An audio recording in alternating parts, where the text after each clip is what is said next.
Bonjour, bonjour, bonjour, bonjour. Bonsoir à Congolais. On est là, Kinshasa, capitale de la République démocratique du Congo. Tolali Tolamuki. Toya quoi annoncer bino. 3 points dans le l'émission Mokona lelo. A toloba awa. Makamuni président Israël a eu au sala. Yami Balé. Dossier Kingakati. Yami Satou. Pourquoi les arrestations sont généraux? Vous aimez vidéo, vous likez, vous partagez. Vous commelanga na direct ou landangai, bravo Fachi.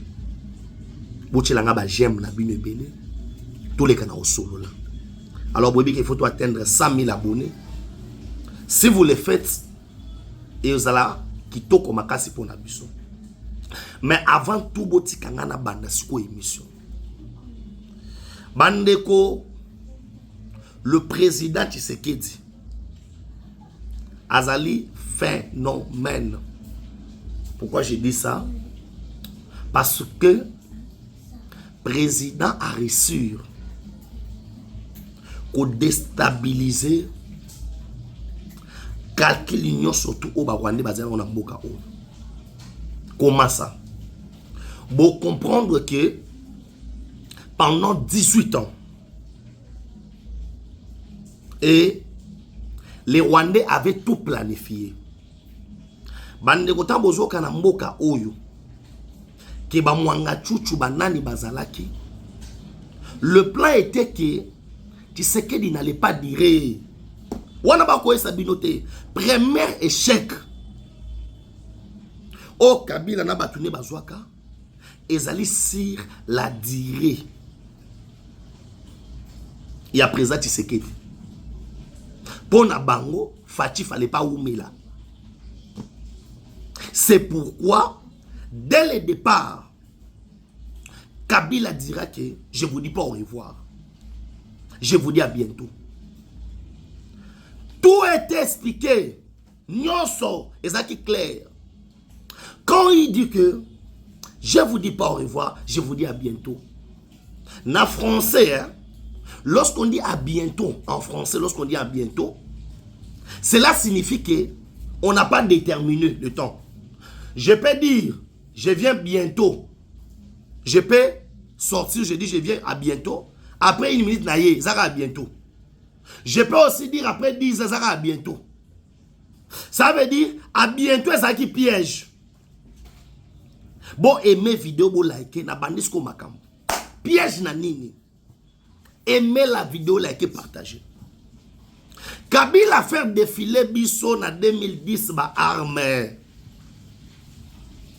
2010, année à 51 heures. Il y a République démocratique du Congo. Kabila a fait défiler Bisso Minduki. Oyo Bisso tout au monde. La question est de savoir. Minduki wana ekina wapi. Lelo na banufungo la bino siko. Alors, lorsqu'on dit gouverner, c'est prévoir. Pression ya ba américain leki. Kabila a moni ana choité. Kabila ngasa ba blague bandeko porte-avions ba F-16 ba B-52 ba nini etelemi na océan na Gabon. Ba américain ba ebisi Kabila à l'époque que o meki okoti mabele okyokuta na Luambo na Madidu système na Mari Misamu. Kabila n'avait pas de choix.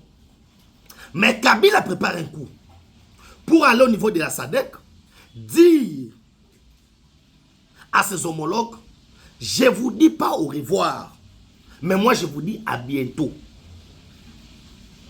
Batoubamonango le simple parole. Les Rwandais se réunissent en urgence. Autour ya mesa na banotenga bino ba kombo bo aimer vidéo bo like bo partager.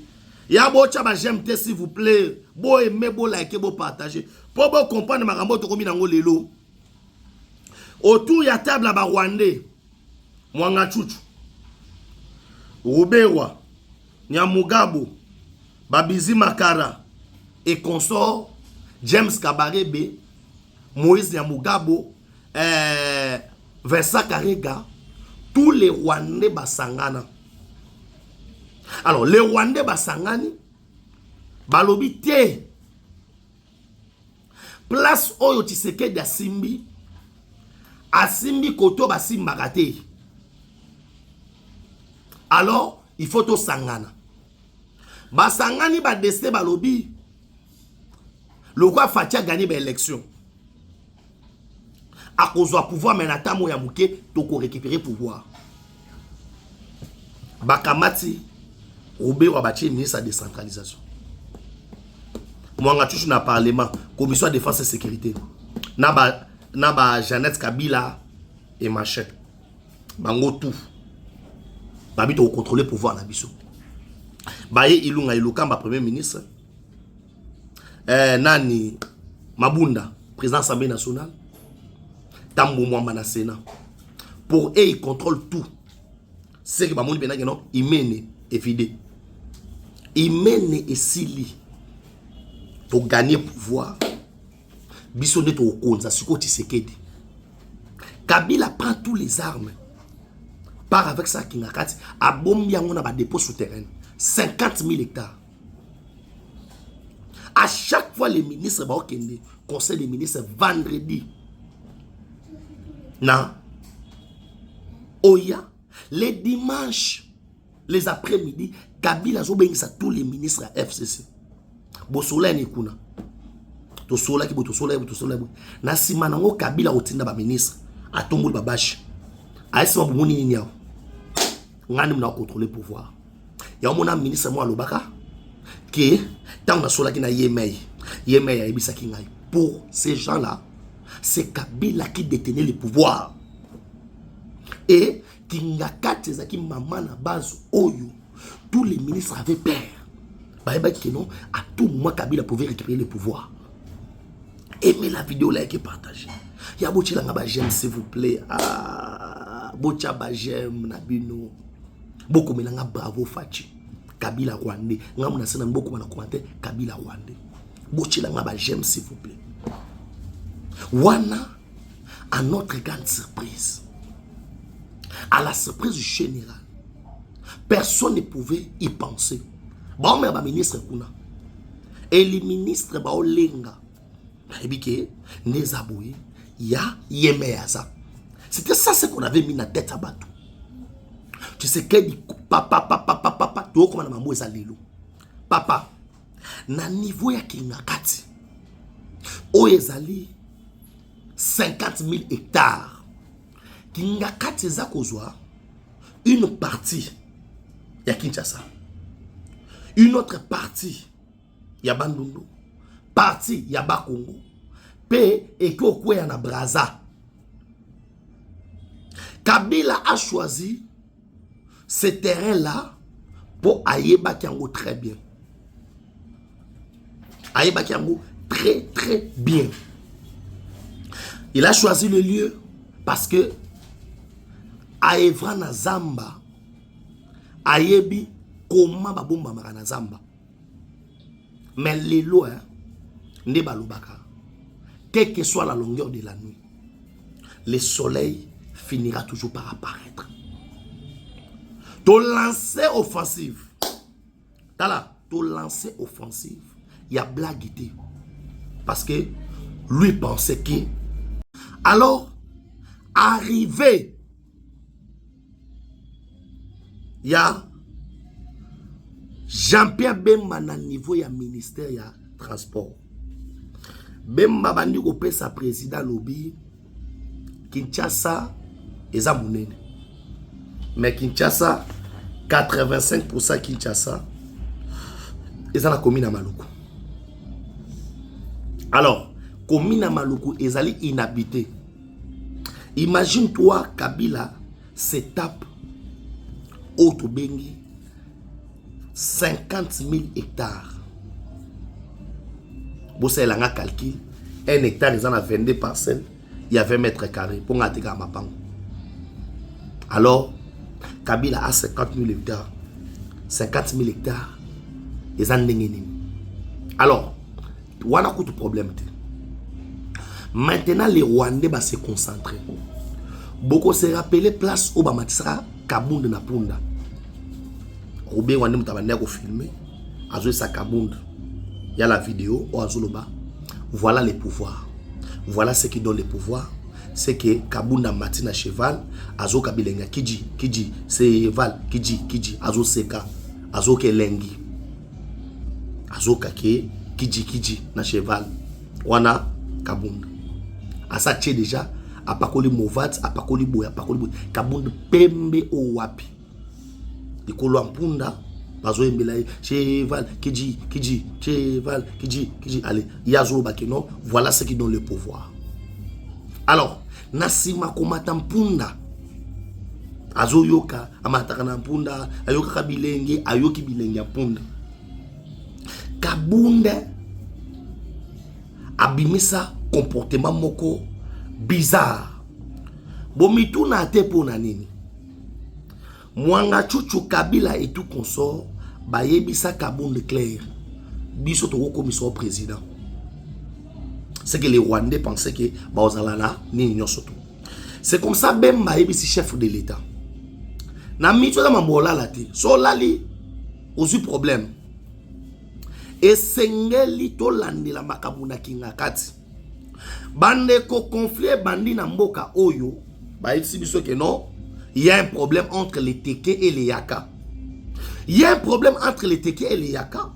Nous savons bien que Bitumba ba villageois et Soukaka na ba arme o ba benga calibre parce que tant balinga obala na mboka ba senga munduki. Alors minduki ya ba chasseur yebani. Mais j'avais déjà dit ça. Eza clarté ba villageois bazo bunda tout le monde ba bimisi ba kalachnikov ba bimisi ba mitraillette ba bimisi ba AK-45 ba bimisi ba sikon ba bimisi ba yana. Ba villageois ba uzwa yana wapi ba uzwa likola makako oto nani mboloko ni mtobisa ba minduki wana bango ba villageois bazalaka na minduki na bango o to pesa même na moment libala to ando pesa calibre 12 o ezako charger au bendeli tukum au bendi susu catch eleli tukum ezaki bongo. Mais chose grave, comment on peut trouver les armes automatique que pas le villageois? Et ça commençait à inquiéter. Alors, où ils étaient approvisionnés, wapi? Chef de l'État, à ça phénomène. Bayana Moutoumoko peut mettre un chef de l'État, sobo se rappeler. Combo naye Fabrice Zombi. J'avais bien dit que Tipo Mandefu le gros la tabac ou bali boye akole la main moutoua boye, il est dangereux. Lorsque j'ai dit ça, Fabrice Zombi s'est présenté comme étant chef coutumier. Ya wapi, ya mboka nini. Chef coutumier, Choko le roi Likoso, mais chef coutumier. Alors, les chefs coutumiers, Toebinde Bazalaka. Comment Fabrice Zombi a mouté Équateur? Alors, comment chef coutumier, il y a place pour Wapi? Ngai naza mouta Bakongo, naza mouta Kasai. Ce n'est que normal, on a pouvoir et pas on a biso.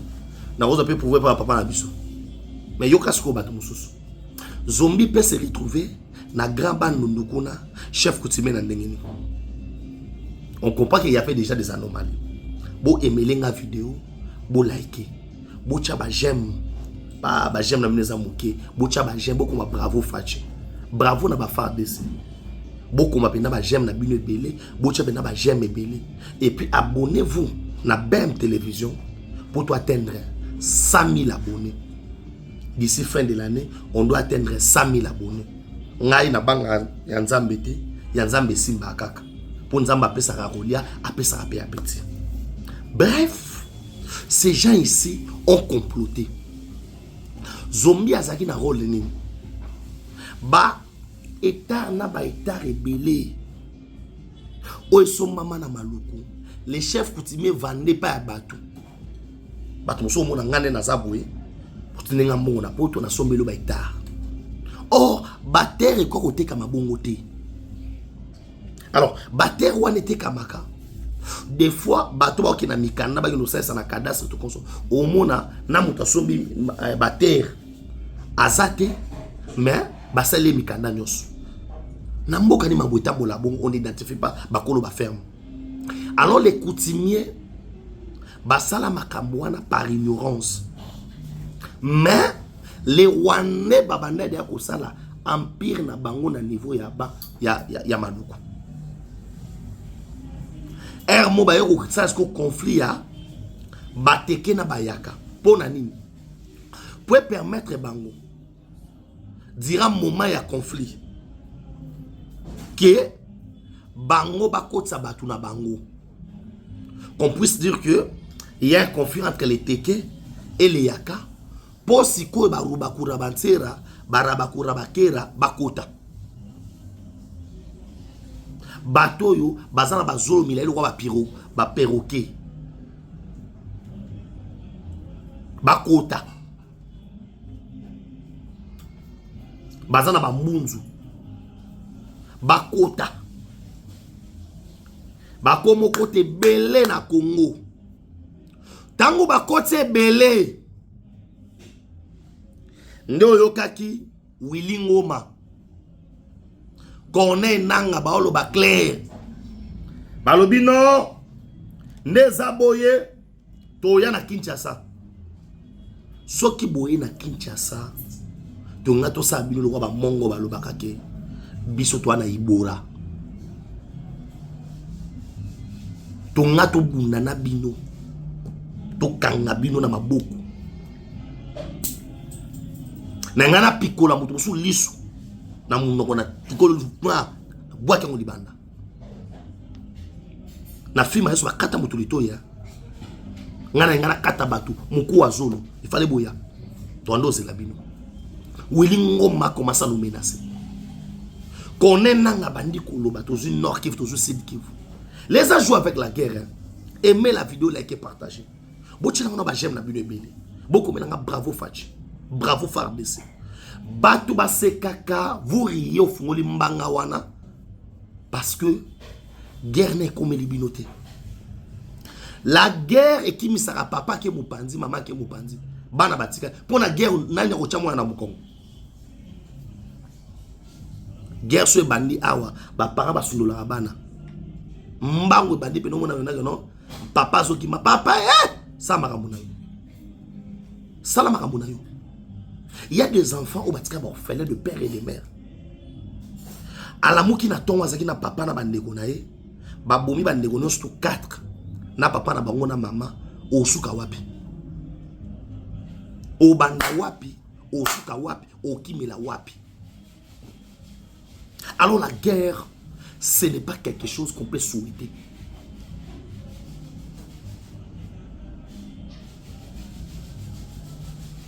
Namona déjà la guerre, muta tokisi makolabana na epoalia.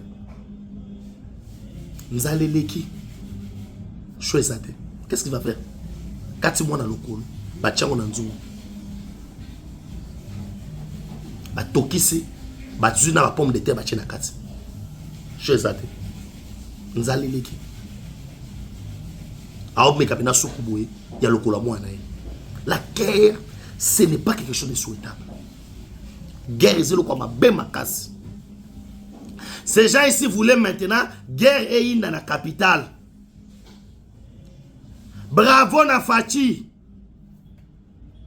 Bando préparé avant Tokoma, novembre, va renverser pouvoir. Doha, Washington, tout, ezalaki, pour na bango distraction. Mais babi mimi yoyi, na mukuwa ya zolo. Bagangi inchi, hancha. Bayoki makambu oyo, facha sali bango. Facha sali bango balobaka mamonambo mafuila kumbundu. Mamonambo mafuila kumbundu. Baleli. Carte na bango ezaki ba distraire biso. Na sese awa ba Rwandais bakotaka na Congo. Mais ba bengi loso yocho ba yoki makambu.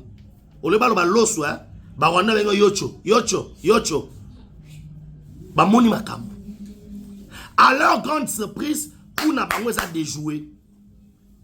Le président a initié makambu, on a commencé à arrêter les généraux traîtres qui voulaient donner encore à Kabila l'occasion de déstabiliser le Congo. Il devait avoir l'occasion de déstabiliser le Congo. Hein? Bah, l'occasion. Oh non, occasion de déstabiliser le Congo. Et cette occasion,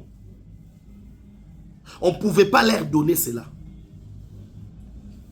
Non, moi, je vais attaquer. Ah non, 340 militaires rwandais arrêtés à Kingakat. Ba découvrir bâtiment souterrain à Minduki. Beaucoup de Kabila, c'est rwandais. So comme là t'es en coma, mais beaucoup de gens j'aime l'émission. C'est rwandais. Au moment où yo biso to fanda ki awa, to yebi que toi na président moko. Oyo aza congolais. Oh les gars n'étaient pas congolais. Boyo kasiko. Président Israël a yé awa parce que les engins de l'air ils ont ma casse. Bon comprendre que na niveau à Israël ils ont un contrat pour signer avec Kagame. Alors, le contrat est comme dans souka nango.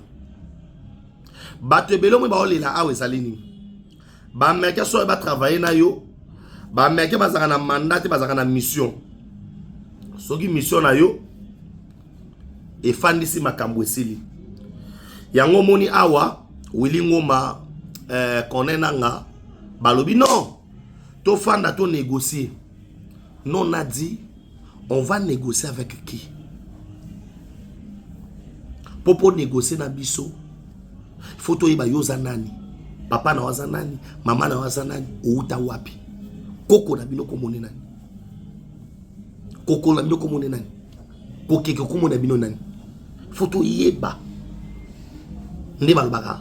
Grand-père, arrière-grand-père, arrière derrière grand-père, arrière derrière grand-père, arrière, parce que il faut trouver la généalogie nabino, il y a plus ou moins 10 générations. Peut-être que tu fandi dans nous avons arrière grand-père, grand-père na yo, azaï likaku. Toi c'est mon komboso. Il faut te yeba, tu étais qui? Ce n'est pas pour rien na Bible balobi, voici la généalogie de Jésus. Fils d'Abraham, fils de Nan, fils de David, fils de Babando Kita. Il faut te yeba. Alors, bana ba généalogie non surtout, tu sais qu'il se retrouve à Wana Congo. Alors, Israël a besoin de matière première. États-Unis a besoin de matière première. Et le président Israël a ébissimo quand on m'a qui vous avez besoin de armes nucléaires. Il faut des armes nucléaires. Sans armes nucléaires, le Congo ne sera pas respecté. Quand je grandissais, ma mère me disait ceci. Soza makas na makofite, zata makas na minu. Si quelqu'un te frappe, soyez minu. Et entend aux arabes banamiki. Na pikola ka moninga na ngai misisa ya kingo na minu kingo vimbaye po abetanga likofi moko pa na mona ba étoile na misu. Je me suis dit non, je dois me défendre. Et Israël a décidé à l'obé, le Congo doit se défendre. Le Congo doit se défendre. Non, mais pas comme na moboy, moi tous na ba 3e ou bien 4e primaire. Il y a ça qui sont le troisième cas c'était moins de distanciation à autour à zéro bois na misu. Soit ça bois kelo zolo na misu. Yoko moli miswe. Il y a bendo na makola ba me ibora. Ta oko inase. A gagné. Baba ndi côté 1 2 3. le Congo doit avoir l'armée nucléaire. Alors, on doit travailler. Et Bawande Bayebini, la solution au Tshisekedi à Luki, na makambu ya Est, ezali solution moko autolobaka définitif. Comme c'est une solution, Oyo ezali définitif. Bango, bakasa toluka solution moko partielle. Oyo, ça sera pour quelque temps. Mais nous avons cherché une solution où est définitive. Pourquoi? Parce que comme nous chantons à l'hymne national, nous peuplerons ton sol et nous assurerons ta grandeur. Nous devons léguer ce pays à nos enfants, à nos petits-fils, à nos petits-petits-fils. Un pays plus beau qu'avant. Comme nous chantons dans l'hymne national. Et ce pays, le Congo, où ezali à Emery Patrice Lumumba, Tshisekedi a eu clé à déverrouillage. Ba armée komikoya, to bloqué bango à partir de Bukavu yaya. Et à partir ya Burundi. Lobinga mokonde balobaka bukatu la bukamona. Vrai likambo, babete lote omona. C'est ce qu'on appelle un témoin. C'est pourquoi moi j'ai toujours demandé aux gens, Makambo loba omona kiango. Oui papa, j'avais vu. C'est ça un bon témoin. Exactement au fond la mbanga oloba makambo yebite. Alors, makambo ni nyango yebani.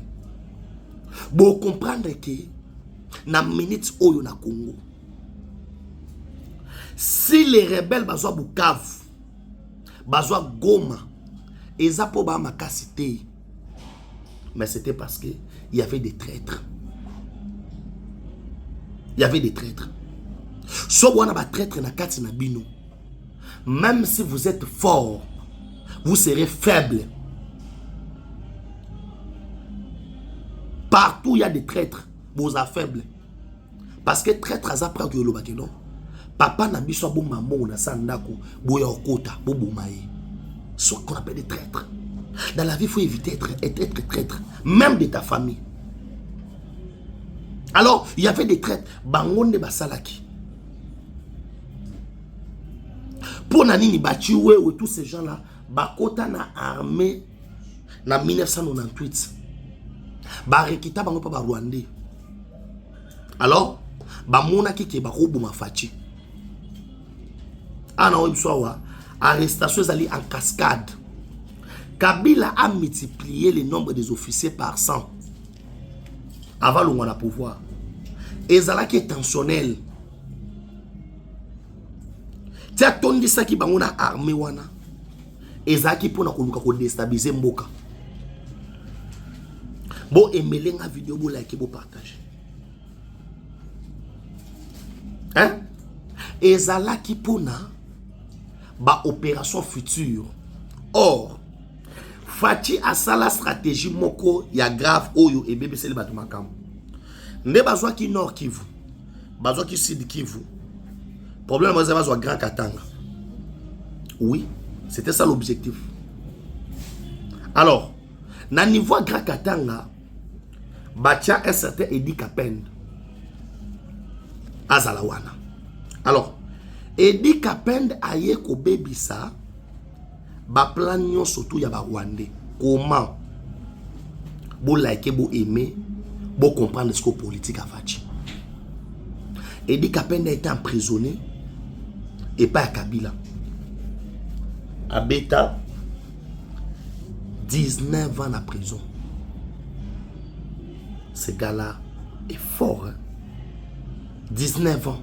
Kamera Kotara a ceux 2 ans, ceux 3 ans. Comment il va mouter à Koufa. Mais Edi Kapenda a bêté 19 ans. La prison. Oui, 19 ans. Fatine Mouta Oubimisaï. Alors, pour na Edi Kapenda, Baere wa sara na tamu ya musée. À cause de la tamu wa Fatine. C'est Fatine ou rien pour Edi Kapenda. So meki, Fatine pour Edi Kapenda. A autant bolata na mokongo. Bandeko aimer, liker, partager. Or, Rwanda va aider à posa ya le quoi va déjà Nord Kivu, Sud Kivu, va récupérer Sikoyo, Grand Katanga pour ba bloquer Fachi na ba recette politique à mboke ça les maté. Bomoni awake malgré ba kangi Nord Kivu na Sud Kivu, Fachi otonga banzela. Toi c'est la gratuité. Ba fouta fonctionnaire comme il faut. Ba ça marmusu ba benga le magie à Fachi. Pona Kagame, Fachi c'est un magicien.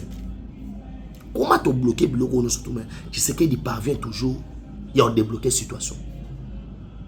Alors plan wane simba quitté. N'est pas comment il a plan ba éliminer physiquement la personne du président de la République. Ou est simbité to kangi ba officier wana no surtout bolanda procès ma ndenge zokende. Mais faut boye ba détail bosusu que à toloba awa les Américains vont signer un contrat à 50 ans avec la République du Congo, pas avec Fachi mais avec la République du Congo. 50 ans. On va payer nos 50 ans. Au moins ces pays, les gens vont quitter l'Europe, l'Amérique, Congo. Fachi a eu code de déverrouillage. Il y a un Kagame à Lili. Kagame n'a pas français, il comptait sur un coup d'État où il marchait.